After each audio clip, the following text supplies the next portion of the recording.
आपका बच्चा आईटीआई सीखने के बाद में जॉब भी कर सकता है, खुद का बिजनेस भी कर सकता है और हिंदुस्तान से बाहर जाकर के कम वक्त में ज्यादा पैसा भी कमा के वापस हिंदुस्तान आकर के अपने मुल्क में दोबारा से एक नई शुरुआत भी कर सकता है। अब अगर यहाँ पे उसकी सैलरी कम है तो उसको देश के बाहर में सैलरी ज्यादा मिलेगी। और ये सारे ट्रेड के लिए ऑन एन एवरेज 1500 से, जैसा अगर मैं मिडिल ईस्ट की बात करूं तो 1500 से 2500 या 3000 रियाल और दिनार तक के, कहीं कहीं है तो 4000 रियाल और दिनार तक के पैसा मिलता है। यानी कि आप ये समझ लीजिए कि आईटीआई किया है आपने और आपने यहाँ पे है तो कुछ टाइम उसके ऊपर में बहुत अच्छे से मेहनत की और स्किल को सीख लिया है, आईटीआई का सर्टिफिकेट आपके पास है और स्किल जो है वो आपके पास नॉलेज है, तो आप इसको लेकर अब्रॉड में भी जा सकते हैं, मिडिल ईस्ट में भी जा सकते हैं, यूरोपियन कंट्रीज में भी जा सकते हैं, जहां पे आप और ज्यादा पैसा कमा सकते हैं। तो देखिए, मैंने आपसे जो बात कही थी कि आपके पास पैसे की कमी है इसलिए आप अपने बच्चे को 10वीं के बाद पढ़ाई छुड़ा करके काम पे लगा रहे हैं, तो आप पढ़ाई छुड़ाने से बेहतर है उसे ऐसा कोर्स कराएं जो सर्टिफिकेट और नॉलेज और स्किल को लेके वो न सिर्फ देश बल्कि देश के बाहर जाके ज्यादा पैसा कम समय में कमा के आपकी जो घर की परिस्थिति है उसको संवारने सुधारने में आपका मजबूत हिस्सा बन सके, कंधे से कंधा लगा करके आपके साथ वो चल सके।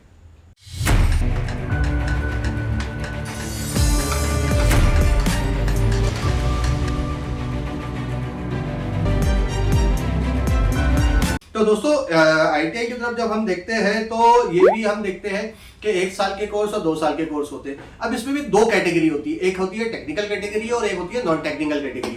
अब टेक्निकल कैटेगरीज वो है जो इंडस्ट्रीज में, पीएसयूज में, गवर्नमेंट के प्लांट्स में और प्राइवेट प्लांट्स में, बड़ी बड़ी फैक्ट्रियों के अंदर में काम आती है। ये होती है इंडस्ट्रियल ट्रेनिंग के अंदर में टेक्निकल कैटेगरी। वैसे ही इंडस्ट्रियल ट्रेनिंग में एक नॉन टेक्निकल कैटेगरी भी होती है जिस पर मैं आपको बताता हूँ। तो चलिए, अब ऐसे ही इसी आईटीआई के अंदर में नॉन टेक्निकल कोर्सेज भी जो है वो पढ़ाए जाते हैं। तो इन नॉन टेक्निकल कोर्सेज के ऊपर भी एक नजर हम लोग डालते हुए चलते हैं। अब वो नॉन टेक्निकल कोर्सेज कैसे हैं कि जो आपको यहाँ छोटे छोटे दुकानों में भी काम देते हैं, बड़े बड़े इंस्टीट्यूट में भी काम देते हैं और बड़े इंफ्रास्ट्रक्चर्स में भी, वो बड़े सेटअप्स में भी आपको है तो जाने का मौका फराहम करते हैं। अब ये नॉन टेक्निकल आईटीआई के कोर्सेज कौन से हैं? जैसे कंप्यूटर ऑपरेटर और प्रोग्रामिंग असिस्टेंट जो है। अब आपने अगर आईटीआई में 1 साल का कंप्यूटर ऑपरेटर और प्रोग्रामिंग असिस्टेंट का कोर्स कर लिया तो कोई भी टेक कंपनीज जो है, आईटी कंपनीज जो है, वो आईटीआई के सर्टिफिकेट पे आपको इनिशियल एंट्री लेवल पे जॉब दे देती है। प्राइवेटली भी मिल जाता है, प्राइवेट में कई दुकानें हैं जहाँ पे कई छोटे छोटे डेवलपर्स हैं, उनको भी जरूरत पड़ती है तो वहां पर भी आप है तो जा सकते हैं। आपके लिए जॉब अपॉर्चुनिटी रहती है क्योंकि आपने आईटीआई का सर्टिफिकेट किया हुआ है, तो कहीं पर भी आपको कोई भी इंस्टीट्यूट, कोई भी फर्म आपको तुरंत जॉब दे देंगी, लेकिन आपको स्किल आना जरूरी है उसके लिए। फैशन डिजाइनिंग भी एक ऐसा ही कोर्स है। आप आईटीआई में फैशन डिजाइनिंग का कोर्स करने के बाद में आप है तो कहीं भी है तो कपड़े की जो फैक्ट्रीज है, डिजाइनर कंपनियां हैं, वहां पर जाकर के मैन्युफैक्चरिंग कंपनियां हैं, गारमेंट कंपनीज है, वहां जाकर के अपने लिए जॉब की तलाश कर सकते हैं या करियर की शुरुआत कर सकते हैं और कुछ एक्सपीरियंस हासिल करने के बाद में वापस आप अपना एज फैशन डिजाइनर खुद का सेटअप भी, बुटीक भी चालू कर सकते हैं। फिर ऐसे ही हेयर एंड स्किन, आज के ज़माने में तो आप जानते हैं कि हेयर एंड स्किन को लेकर के कितना लोगों में क्रेज़ बढ़ गया है, कितना लोगों के अंदर में क्रेज़ आ गया है। तो आप हेयर एंड स्किन केयर के भी कोर्सेज को आईटीआई के अंदर में सीख करके आगे बढ़ सकते हैं। फिर उसके बाद वैसे ही फूड प्रोडक्शंस है। आज के ज़माने में आप देखिए, लोग ज़्यादा से ज़्यादा फूडी होते जा रहे हैं, मार्केट का ट्रेंड है, ज़्यादा लोग खाने के शौकीन हो रहे हैं।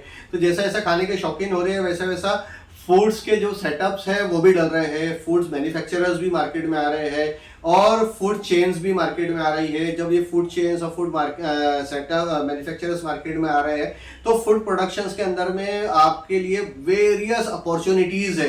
तो आप अपने बच्चे को 10वीं के बाद पढ़ाई छुड़ाने से बेहतर है कि इन कोर्सेज के तरफ में एक बार जाए, एक बार नॉलेज हासिल करे, एक बार समझे, सीखे और समझ के सीख के अपने बच्चे को एक मौका ऐसा दे जिससे कि वो बेहतर कल की तरफ आगे बढ़ सकता है और आपकी जो फाइनेंशियल जरूरियात है, माली जरूरियात है, उसको और बेहतर तरीके से पूरा करने में वो आपका मजबूत सहारा बन सकता है। स्टेनोग्राफर, ये एक इतना डिमांडेबल पोस्ट है स्टेनोग्राफर का, क्योंकि अब ये जो पिछले 20-30 साल के अंदर गैप आया है स्टेनोग्राफर का, उसने मार्केट में बहुत ज्यादा डिमांड पैदा कर दिया है। शॉर्ट हैंड लिखने वाले जो लोग हैं वो कम हो गए हैं या नहीं के बराबर से हो गए, तो स्टेनोग्राफर में बहुत ज्यादा अपॉर्चुनिटीज है। ये ऑफिसेस में भी काम आते हैं, गवर्नमेंट ऑफिसेस में जो बड़े बड़े ऑफिसर्स होते हैं उनके पास स्टेनोग्राफर की जरूरत पड़ती है। साथ ही साथ में ये कोर्ट में भी काम आते हैं, कोर्ट में भी इनकी लिए जॉब फैसिलिटीज अवेलेबल होती है या जॉब रिक्वायरमेंट अवेलेबल होती है। स्टेनोग्राफर जो है वो साथ ही साथ आपको आज के वक्त में बड़े बिजनेस हाउसेस के अंदर में भी काम आते हैं कि जो बॉसेस है, ओनर है, उन्होंने सिर्फ जबान से बोलते चले जाना है, डिक्टेशन देते जाना है, और उनके जो पीआरओज है, स्टेनोग्राफर है, वो उसको शॉर्ट हैंड लैंग्वेज के अंदर में लिखते हुए चले जाएंगे। तो शॉर्ट हैंड लैंग्वेज में लिखेंगे और बाद में फिर उसको है तो अपनी रूटीन लैंग्वेज के अंदर में कन्वर्ट कर के दे देंगे। इसमें आपको सेल्फ एम्प्लॉयमेंट भी मिलता है, सेल्फ इंडस्ट्री भी आप डाल सकते हैं, एज फ्रीलांसर भी आप काम कर सकते हैं इसके अंदर में, और एक स्मॉल बिजनेस सेटअप के साथ भी। ये सारे जो कोर्स नॉन टेक्निकल कोर्सेज मैंने आपको बताया, इसमें आप है तो आगे बढ़ सकते हैं। साथ ही साथ आप आगे बढ़ सकते हैं भारत और भारत के बाहर भी है तो अपने लिए कैरियर भविष्य जो है वो तलाश सकते हैं। अब जैसा कि हमने ये देखा कि भाई ये जो टेक्निकल कोर्सेज है, नॉन टेक्निकल कोर्सेज है, तो ये जॉब अपॉर्चुनिटीज के लिए आपको करना क्या है। टेक्निकली आईटीआई करने के बाद फिर आपको अप्रेंटिसशिप करनी होती है। अप्रेंटिसशिप के बाद में फिर अलग अलग कंपनियों में ओपनिंग्स निकलती है, वहाँ जाइए, अपने अपने बायोडाटा दीजिए, और अपने बायोडाटा को देने के बाद साथ साथ बाहर प्राइवेटली भी जो आपने कोर्स किया है उसकी ट्रेनिंग कहीं ना कहीं लेते रहिए। तो इंशाअल्लाह अजीज आप आगे बहुत जल्द बढ़ जाएंगे और बहुत जल्दी आपको अपॉर्चुनिटी मिल जाएंगे, अल्लाह ने चाहा तो। उस अपॉर्चुनिटी के साथ में आप बहुत जल्द आगे बढ़ करके है तो अपना जो फ्यूचर है वो संवार पाएंगे। तो दोस्तों आज के जो एपिसोड में हमने आपके साथ में बात की वो है टेक्निकल एजुकेशन में 10वीं के बाद के टेक्निकल एजुकेशन के बारे में। आज जो हम आईटीआई के बारे में आपसे मालूमात शेयर कर रहे थे, इसका मकसद ही यही है जो कि कैरियर की पाठशाला का हमने मकसद रखा है एडमिशन से लेकर प्लेसमेंट तक। तो उम्मीद है कि आईटीआई के बारे में आज जो हमने आपके सामने जानकारी रखी, जिसमें हमने कोर्स, प्लेसमेंट और साथ ही साथ आपके सेल्फ एम्प्लॉयमेंट इंडिया और इंडिया से बाहर में जो आपके पास अपॉर्चुनिटीज है वो हमने आपके सामने रखी है। उम्मीद है कि आपको ये एपिसोड पसंद आया होगा, और आपके कोई भी सुझाव है तो कमेंट बॉक्स में जरूर से लिखे, कोई क्यूरी है तो कमेंट बॉक्स में लिखे। ज्यादा से ज्यादा वीडियो को शेयर कीजिए ताकि और भी लोग इससे है तो मदद ले सके और भी लोगों का फायदा हो सके। अगर ये वीडियो आपके काम का नहीं है तो किसी के तो काम का है, तो आप अपने सोशल मीडिया में इसको शेयर कर दीजिए। हमारे साथ जुड़िए और जुड़ करके इस शो को और ज्यादा आगे बढ़ाने में, इनकलाब समाचार के फैमिली मेंबर बनकर इसको और ज्यादा लोगों तक पहुंचाने में हमारे साथ जुड़ के कंधे से कंधा लगा करके इतनी तो हेल्प आप जरूर से कर सकते हैं कि इस वीडियो को अपने हर एक सोशल मीडिया हैंडल पे शेयर जरूर कर दीजिए। तो दोस्तों मिलेंगे अगले एपिसोड में, तब तक के लिए इजाजत दीजिए, अपना बहुत बहुत ख्याल रखें। जज़ाकल्लाह खैर, अल्लाह हाफिज।